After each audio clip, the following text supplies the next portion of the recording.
11ஆம் அதிகாரம். கீலேயாத்தியனான யெப்தா பலத்த பராக்கிரமசாலியாய் இருந்தான். அவன் பரஸ்திரியின் குமாரன். கீலேயாத் அவனை பெற்றான். கீலேயாத்தின் மனைவியும் அவனுக்கு குமாரர்களை பெற்றாள். அவன் மனைவி பெற்ற குமாரர் பெரியவர்களான பின்பு அவர்கள் யெப்தாவை நோக்கி, உனக்கு எங்கள் தகப்பன் வீட்டிலே சுதந்திரம் இல்லை, நீ அந்நிய ஸ்திரியின் மகன் என்று சொல்லி அவனை துரத்தினார்கள். அப்பொழுது யெப்தா தன் சகோதரரை விட்டு ஓடிப்போய் தோப்பு தேசத்திலே குடியிருந்தான். வீணரான மனுஷர் யெப்தாவோடே கூடிக்கொண்டு அவனோடே கூட யுத்தத்திற்கு போவார்கள். சில நாளைக்கு பின்பு அம்மோன் புத்திரர் இஸ்ரவேலின் மேல் யுத்தம் பண்ணினார்கள். அவர்கள் இஸ்ரவேலின் மேல் யுத்தம் பண்ணும் போது கீலேயாத்தின் மூப்பர் யெப்தாவை தோப்பு தேசத்திலிருந்து அழைத்து வரப்போய் யெப்தாவை நோக்கி, நீ வந்து நாங்கள் அம்மோன் புத்திரரோடு யுத்தம் பண்ண எங்கள் சேனாபதியாய் இருக்க வேண்டும் என்றார்கள். அதற்கு யெப்தா கீலேயாத்தின் மூப்பரை பார்த்து, நீங்கள் அல்லவா என்னை பகைத்து என் தகப்பன் வீட்டிலிருந்து என்னை துரத்தினவர்கள். இப்பொழுது உங்களுக்கு ஆபத்து நேரிட்டு இருக்கிற சமயத்தில் நீங்கள் என்னிடத்தில் ஏன் வருகிறீர்கள் என்றார். அதற்கு கீலேயாத்தின் மூப்பர் யெப்தாவை நோக்கி, நீ எங்களுடனே கூட வந்து அம்மோன் புத்திரரோடு யுத்தம் பண்ணி கீலேயாத்தின் குடிகளாகிய எங்கள் அனைவர் மேலும் தலைவனாயிருக்க வேண்டும். இதற்காக இப்பொழுது உன்னிடத்தில் வந்தோம் என்றார்கள். அதற்கு யெப்தா, அம்மோன் புத்திரரோடு யுத்தம் பண்ண நீங்கள் என்னை திரும்ப அழைத்து போன பின்பு கர்த்தர் அவர்களை என் முன்னிலையாய் ஒப்புக் கொடுத்தால் என்னை உங்களுக்கு தலைவனாய் வைப்பீர்களா என்று கீலேயாத்தின் மூப்பரை கேட்டார். கீலேயாத்தின் மூப்பர் யெப்தாவை பார்த்து, நாங்கள் உன் வார்த்தையின்படியை செய்யாவிட்டால் கர்த்தர் நமக்கு நடுநின்று கேட்பாராக என்றார்கள். அப்பொழுது யெப்தா கீலேயாத்தின் மூப்பரோடே கூட போனான். ஜனங்கள் அவனை தங்கள் மேல் தலைவனும் சேனாபதியுமாக வைத்தார்கள். யெப்தா தன் காரியங்களை எல்லாம் மிஸ்பாவிலே கர்த்தருடைய சந்நிதியிலே சொன்னான். பின்பு யெப்தா அம்மோன் புத்திரரின் ராஜாவினிடத்திற்கு சேனாபதிகளை அனுப்பி, நீ என் தேசத்தில் எனக்கு விரோதமாக யுத்தம் பண்ண வருகிறதற்கு எனக்கும் உனக்கும் என்ன வழக்கு இருக்கிறது என்று கேட்க சொன்னான். அம்மோன் புத்திரரின் ராஜா யெப்தாவின் சேனாபதிகளை நோக்கி, இஸ்ரவேலர் எகிப்திலிருந்து வருகிற போது அர்னோன் துவக்கி யாப்போர் மட்டும் யோர்தான் மட்டும் இருக்கிற என் தேசத்தை கட்டி கொண்டார்களே, இப்பொழுது அதை எனக்கு சமாதானமாய் திரும்ப கொடுத்து விட வேண்டும் என்று சொல்லுங்கள் என்றான். யெப்தா மறுபடியும் அம்மோன் புத்திரரின் ராஜாவினிடத்திற்கு சேனாபதிகளை அனுப்பி அவனுக்கு சொல்ல சொன்னதாவது, யெப்தா சொல்லுகிறது என்னவென்றால், இஸ்ரவேலர் மோவாபியரின் தேசத்தையாகிலும் அம்மோன் புத்திரரின் தேசத்தையாகிலும் கட்டி கொண்டதில்லை. இஸ்ரவேலர் எகிப்திலிருந்து வருகிற போது வனாந்தரத்தில் சிவந்த சமுத்திரம் மட்டும் நடந்து பின்பு காதேசுக்கு வந்து இஸ்ரவேலர் ஏதோமின் ராஜாவினிடத்திற்கு சேனாபதிகளை அனுப்பி, நாங்கள் உன் தேச வழியாய் கடந்து போகட்டும் என்று சொல்ல சொன்னார்கள். அதற்கு ஏதோமின் ராஜா செவி கொடுக்கவில்லை. அப்படியே மோவாபின் ராஜாவினிடத்திற்கு அனுப்பினார்கள். அவனும் சம்மதிக்கவில்லை. ஆதலால் இஸ்ரவேலர் காதேசிலே தரித்திருந்து பின்பு வனாந்தர வழியாய் நடந்து ஏதோம் தேசத்தையும் மோவாப் தேசத்தையும் சுற்றி போய் மோவாப்பின் தேசத்திற்கு கிழக்கே வந்து மோவாப்பின் எல்லைக்குள் பிரவேசியாமல் மோவாப்பின் எல்லையான அர்னோன் நதிக்கு அப்பாலே பாளையம் இறங்கினார்கள். அப்பொழுது இஸ்ரவேலர் எஸ்போனிலும் ஆளுகிற சீகோன் என்னும் எமோரியரின் ராஜாவினிடத்திற்கு சேனாபதிகளை அனுப்பி, நாங்கள் உன் தேச வழியாய் எங்கள் ஸ்தானத்திற்கு கடந்து போக இடம் கொடு என்று சொல்ல சொன்னார்.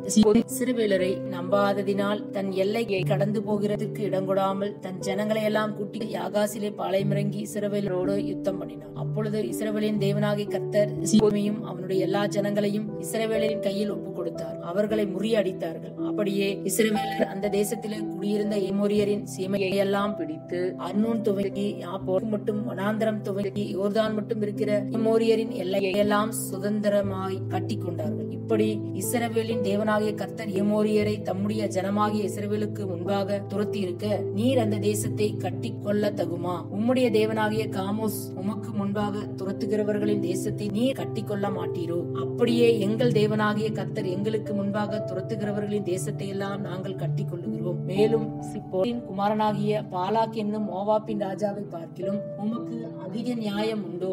அவன் இஸ்ரவேலோடு எப்போதாகிலும் வழக்காடினானா? எப்போதாகிலும் அவர்களுக்கு விரோதமாக யுத்தம் பண்ணினானா? இஸ்ரவேலர் எஸ்போனிலும் அதன் கிராமங்களிலும் ஆரோவேரிலும் அதன் கிராமங்களிலும் அர்னோன் நதி அருகான எல்லா ஊர்களிலும் 300 வருஷம் குடியிருக்கையில் இவ்வளவு காலமாய் நீங்கள் அதை திருப்பிக் கொள்ளாதே போனதென்ன? நான் உனக்கு விரோதமாய் குற்றம் செய்யவில்லை. நீர் எனக்கு விரோதமாய் யுத்தம் பண்ணுகிறதினால் நீர்தான் எனக்கு அநியாயம் செய்கிறீர். நியாயாதிபதியாகிய கர்த்தர் என்று இஸ்ரவேல் புத்திரருக்கும் அம்மோன் புத்திரருக்கும் நடுநின்று நியாயம் தீர்க்க கடவர் என்று சொல்லி அனுப்பினான். ஆனாலும் அம்மோன் புத்திரரின் ராஜா தனக்கு யெப்தா சொல்லி அனுப்பின வார்த்தைகளுக்கு செவிகொடாதே போனான். அப்பொழுது கர்த்தருடைய ஆவி யெப்தாவின் மேல் இறங்கினார். அவன் கீலேயாத்தையும் மனாசே நாட்டையும் கடந்து போய் கீலேயாத்தில் இருக்கிற மிஸ்பாவுக்கு வந்து அங்கே இருந்த அம்மோன் புத்திரருக்கு விரோதமாய் போனான். அப்பொழுது யெப்தா கர்த்தருக்கு ஒரு பொருத்தனையை பண்ணி, தேவரீர் அம்மோன் புத்திரரை என் கையில் ஒப்புக் கொடுத்தால் நான் அம்மோன் புத்திரரிடத்திலிருந்து சமாதானத்தோடு திரும்பி வரும்போது என் வீட்டு வாசப்படியிலிருந்து எனக்கு எதிர்கொண்டு வருவது எதுவோ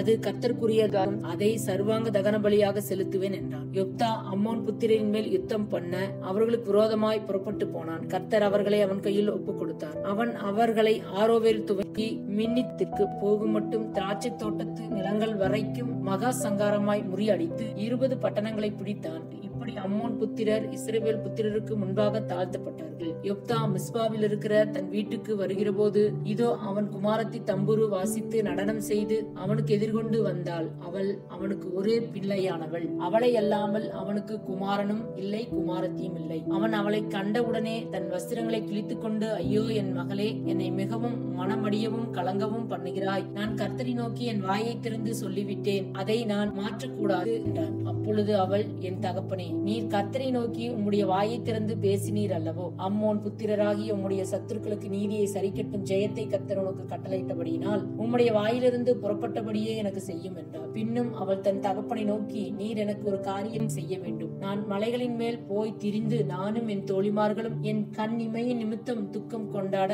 எனக்கு 2 மாதம் தவணை கொடும் என்றாள். அதற்கு அவன், போய் வா என்று அவளை 2 மாதத்திற்கு அனுப்பிவிட்டான். அவள் தன் தோழிமார்களோடும் கூட போய் தன் கண் இமையின் நிமித்தம் மலைகளின் மேல் துக்கம் கொண்டாடி 2 மாதம் முடிந்த பின்பு தன் தகப்பனிடத்திற்கு திரும்பி வந்தான். அப்பொழுது அவன் பண்ணியிருந்த தன் பொருத்தனையின்படி அவளுக்கு செய்தான். அவள் புருஷனை அறியாதிருந்தாள். இது நிமித்தம் இஸ்ரவேலின் குமாரத்திகள் வருஷம் தோறும் போய் 4 நாள் கீலேயாத்தியனான யெப்தாவின் குமாரத்தியை குறித்து புலம்புவது இஸ்ரவேலிலே வழக்கமாயிற்று என்பதே. ஆமென்.